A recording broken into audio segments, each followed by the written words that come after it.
We want to take a look at a 2x2 left purl cross.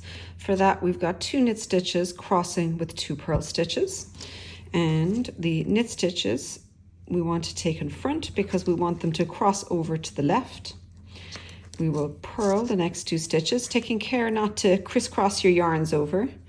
So purl 2 stitches, and then you can come back and knit these 2 stitches that you had held on your cable needle. And then when you're done, you can just double check to see that it's leaning over to the left. Now let's take a look at a 2x2 right purl cross. So we've got 2 purl stitches here, 2 knit stitches here. We want it to lean to the right, which means that the 2 purl stitches will be behind and the 2 knit stitches will be in front.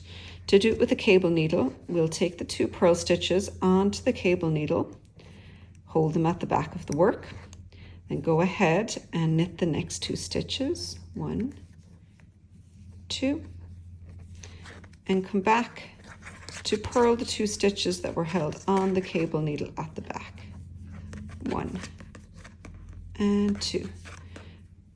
And then you can just double check to see that it is leaning to the right.